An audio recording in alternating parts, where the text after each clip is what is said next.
Hola, buenas noches. Eh, bueno, entonces vamos a continuar con los temas que veníamos tratando. Ya vimos cambios físicos y químicos que se presentan durante el tueste y hoy vamos a estudiar las fases del tueste. ¿Cuáles son entonces esas fases del tueste? Son como las etapas que sufre el café durante el tueste cuando está dentro de la tostadora, ¿cierto?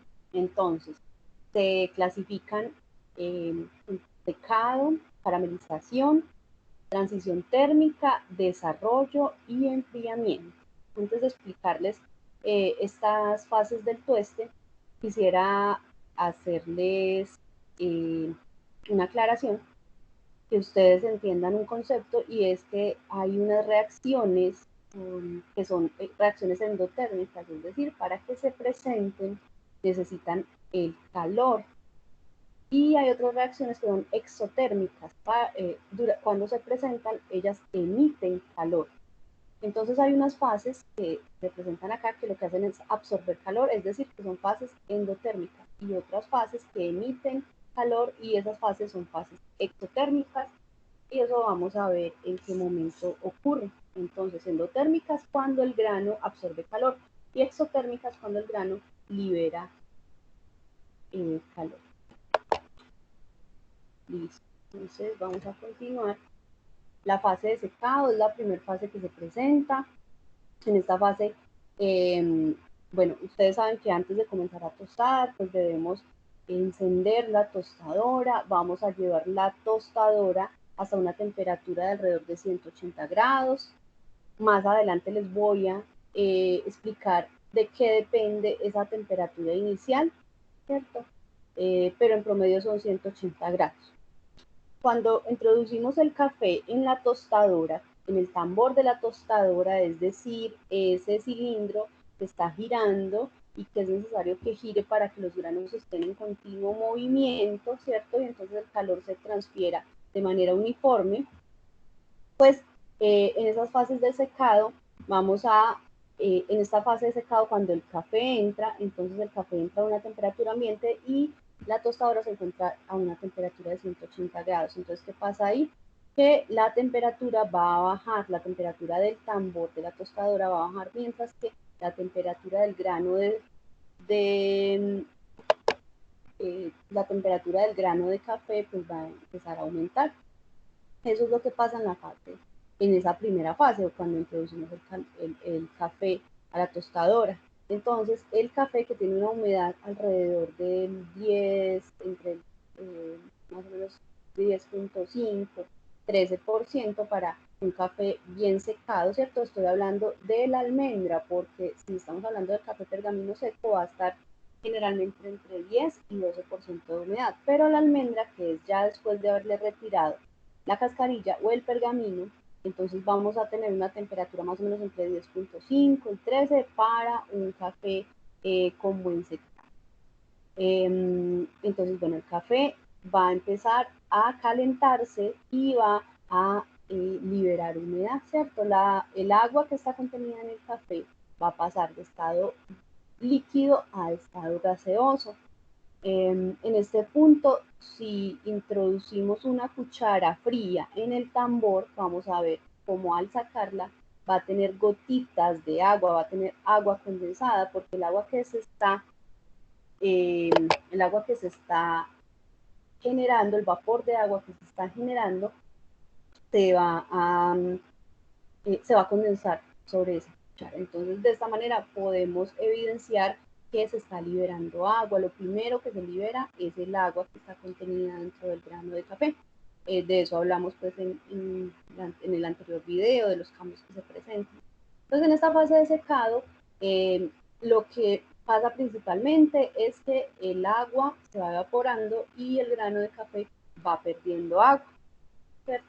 Esa se llama la fase de secado y es la primera fase que se presenta. Y digamos que en las fases no termina una fase y empieza la otra, sino que ellas se traslapan. Mientras sigue ocurriendo el secado, empiezan a ocurrir unas reacciones, y esas reacciones son las reacciones de caramelización. y otras reacciones también. Entonces, esa sería la fase de caramelización.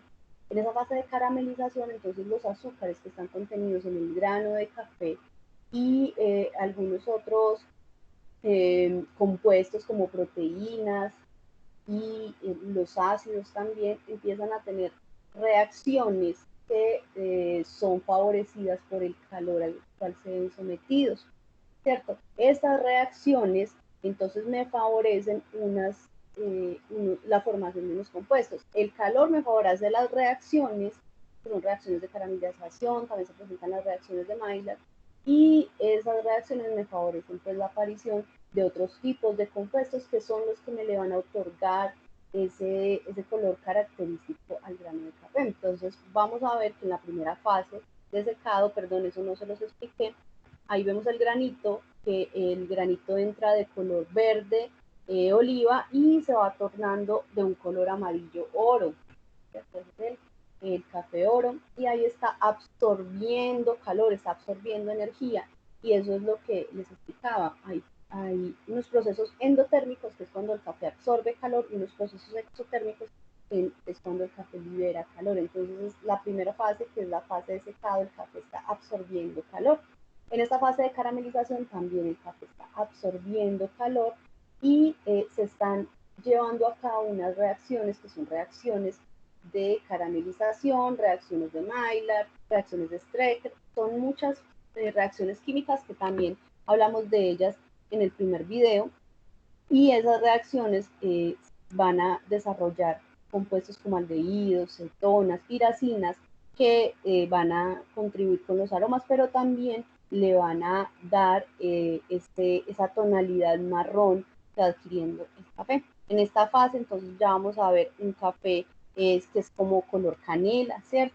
Ya se va tornando un poco más oscuro por efecto pues de esas reacciones que les comento. Después pasamos a una fase que se llama la fase de transición térmica. Entonces, la fase de caramelización se va a dar más o menos desde 140 grados hasta 170. De todas formas, como les digo, no son fases que termina una fase y empieza la otra, sino que son fases, procesos que se llevan a cabo al mismo tiempo, aunque no durante todo el tueste, ¿cierto?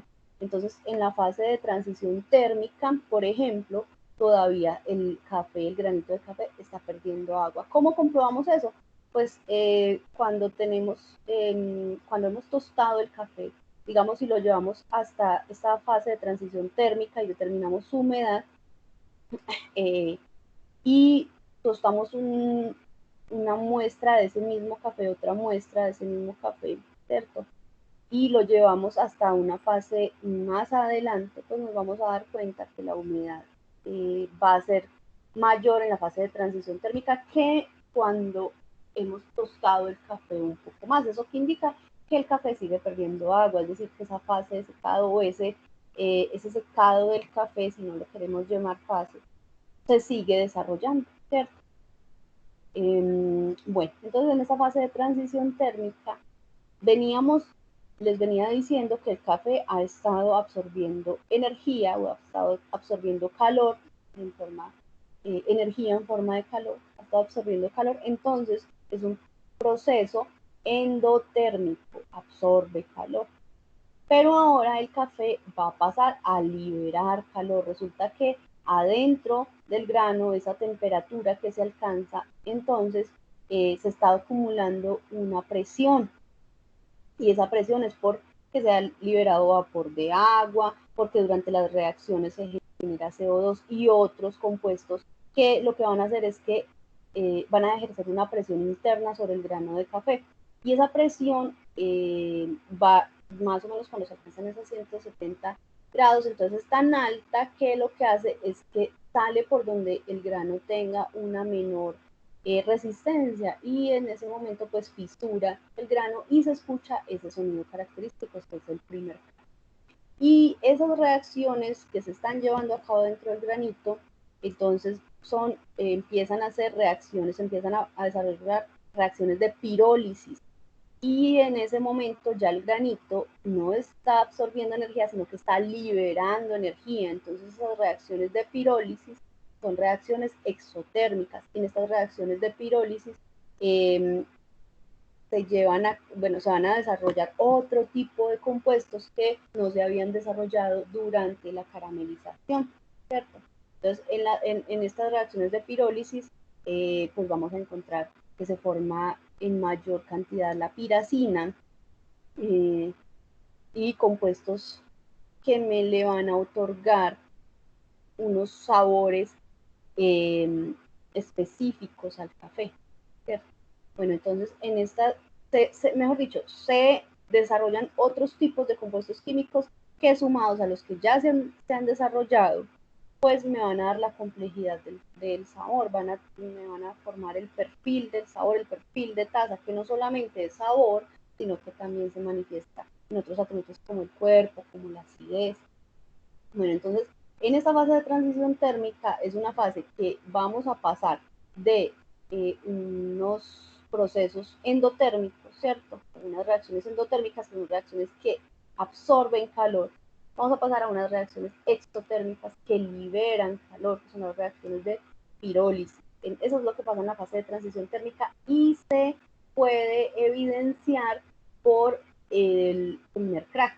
Las otras es decir, ese primer sonido que escuchamos, ¿cierto? En las otras fases vamos a poder evidenciar que estamos en esa fase por el color. Entonces, cuando el granito está en color oro, ese color amarillito, vamos a saber que está en esa fase de secado. Cuando ya se está tornando canela, entonces va a ser esa fase de caramelización. Y esta fase de transición térmica la vamos a identificar por el sonido. Entonces, el primer crack nos va a indicar esa fase de transición térmica, es decir, está pasando de unas reacciones y de unos procesos endotérmicos de absorber energía a liberar energía, pasando a la fase de desarrollo. Y en esta fase de desarrollo es cuando vamos a escuchar ese sonido, ese crack, esa crepitación constantemente. Y es porque se siguen desarrollando todas esas reacciones de pirólisis, porque el granito se está expandiendo gracias a esos compuestos que se han creado al interior de él, que son compuestos gaseosos, pues muchos de ellos, ¿cierto? Entonces están ejerciendo una presión interna sobre el granito y lo que hacen es expandirlo, hincharlo, de manera que el grano aumenta su volumen. Cuando esto no pasa, cuando el grano no puede aumentar su volumen porque esa fase de desarrollo, bien sea porque tuvimos una mala operación de la tostadora o por la naturaleza del mismo grano, no se desarrolla, cuando el grano no se abre, no se hincha, pues pasa algo y es que no aumenta su volumen. Entonces, al aumentar el volumen, el granito pues va a ser menos denso y también va a ser más poroso. Y estas dos características son necesarias al momento de la extracción. Un grano que tenga una densidad menor, el agua va a penetrar mejor en él. Asimismo, si es un grano poroso, el agua va a penetrar más fácil en él y vamos a poder extraer de mejor manera estos compuestos que me están desarrollando estos sabores, no solo los sabores, como les digo, el cuerpo, la acidez, este perfil de taza. Entonces esta fase de desarrollo es importante porque es donde se desarrollan se llevan a cabo, perdón por la redundancia, se llevan a cabo esas reacciones de pirólisis que me van a complementar, que me van a dar complejidad al perfil de taza. ¿Cierto? Pero además, en esta fase de desarrollo, el granito se hincha, el granito aumenta su volumen y como les digo, un mayor volumen lo que representa es que el grano sea menos denso y por ende el agua va a penetrarlo más fácilmente, el grano también se hace más poroso porque al hincharlo se crean poritos, ¿cierto? No solamente se expande y se hace menos denso, sino que se crean poros, se hace más poroso y el agua va a penetrar más fácil esa estructura del grano de manera que va a sacar más fácilmente también esos compuestos que me le van a dar el perfil del sabor. Por eso es necesario que el grano se desarrolle. Cuando el grano no se desarrolla, queda con una apariencia como de cuero. ¿Listo? El grano desarrollado va a presentar una textura lisa. Y seguramente ustedes han observado que hay unos granitos que en una partecita tienen una textura lisa o tienen una bombita y en otras partes del grano pues tienen esa textura de cuero, y eso es porque no se le dio suficiente tiempo a la fase de desarrollo, o porque es un grano que tiene mucha densidad. Entonces esa presión interna que se está generando en el grano no alcanza a vencer la resistencia de las mismas fibras del grano por su densidad. Eso es lo que puede pasar. Entonces esta fase de desarrollo, como les digo, es muy importante, no solo por las reacciones de pirólisis, sino también por ese cambio físico, que es el cambio en el volumen y en la densidad del grano y pues en la misma estructura porosa. Finalmente, una vez finalizada esta fase de desarrollo, que dura alrededor de 1 minuto, pero eso puede variar, ¿cierto? Realmente nosotros le damos el punto final por la experticia, teniendo en cuenta la tonalidad, pero también teniendo en cuenta la apariencia del grano. Le vamos a dar ese punto final al tueste de café. Y ese punto final es importante que una vez determinemos cuál va a ser el punto final del tueste, de inmediato saquemos el café de la tostadora, lo enfriemos para que se sellen esos poros, y como les decía, se empezaron a desarrollar reacciones exotérmicas, es decir, el grano de café está liberando calor. Entonces, si no detenemos, si no enfriamos rápidamente el grano de café, él va a continuar tostándose porque está liberando calor. Por eso es importante, y aunque esta fase no se desarrolle dentro de la tostadora, es importante, es indispensable realizarla. Es indispensable realizar esta fase de enfriamiento para que el café no se siga tostando, y además porque al enfriarlo, muchos compuestos que estaban en estado líquido van a pasar a estado sólido, y eso me va a sellar esos poros del café, evitando que se pierdan de manera prematura los aromas, esos aromas y que también le aportan al sabor, son, digamos, otorgados en gran parte por sustancias volátiles. Las sustancias volátiles, creo que ya les había comentado, son sustancias, son compuestos que fácilmente pasan de estado líquido a estado gaseoso, entonces se van a perder fácilmente del grano de café si yo no sello esos poritos. La forma de sellar los poros es enfriándolo para que rápidamente pasen de estado líquido a estado sólido algunos compuestos, ¿cierto? Algunos azúcares que se formaron y algunos azúcares que ya venían, pues se funden, pasan de estado sólido a líquido, y al enfriarse pues van a pasar luego de estado líquido a estado sólido. Entonces van a cubrir y van a sellar esos poritos de manera que no se van a escapar y no vamos a perder esos aromas, esos sabores. Bueno, finalmente ya esas son las fases del tueste, y les voy a hablar ahora de la curva de tueste. Resulta que nosotros podemos graficar el comportamiento del café en la tostadora. Entonces, como ustedes ven ahí en esa gráfica, en el eje de las Y, en el eje vertical, ¿cierto? El que está de arriba abajo o de abajo arriba, vamos a colocar el tiempo, que sería la variable, la temperatura. En el eje de las Y, o sea, es decir, en el eje vertical de abajo arriba, vamos a colocar la temperatura. Y en el eje X, que es el eje o es la variable independiente, vamos a colocar el tiempo. Bueno, ahí no se, digamos, en esta curva de muestra no se ven el tiempo y la temperatura. Y en la curva de tueste me habla acerca del comportamiento de un café en la tostadora. ¿Listo? ¿Para qué nos sirve una curva de tueste? Para evaluar, como les digo, ¿cierto? La forma como se comporta el café allí. Después vamos a poder probar ese café. Vamos a poder probar ese café y vamos a evaluar si quedó de bajo cuerpo, si quedó con mucha acidez, si quedó con muy baja acidez. Entonces, lo que vamos a hacer después, y esto todo, y la curva de tueste, pues, se debe realizar idealmente primero en una muestra pequeña y después reproducirla en una tostadora grande. En este caso, por ejemplo, tenemos dos cafés diferentes, entonces vemos cómo se comportan de diferente. Un café de estos es un honey y el otro es un lavado. El azul es el lavado y el naranja es el honey. Creo que están así. Bueno, el caso es que se van a comportar de manera diferente por la cantidad de azúcares. También podemos ver en esta curva de tueste que al principio empiezan en una temperatura alta. Recuerden que lo que se grafica en el eje vertical, en el eje de las Y, es la temperatura. Entonces van a empezar con una temperatura alta que va a bajar muy rápidamente. Ustedes ven cómo cambia, baja muy rápidamente, después sigue bajando un poco más lento y después sube rápidamente, ¿cierto? Bueno, sube rápidamente, no, perdón, sube gradualmente.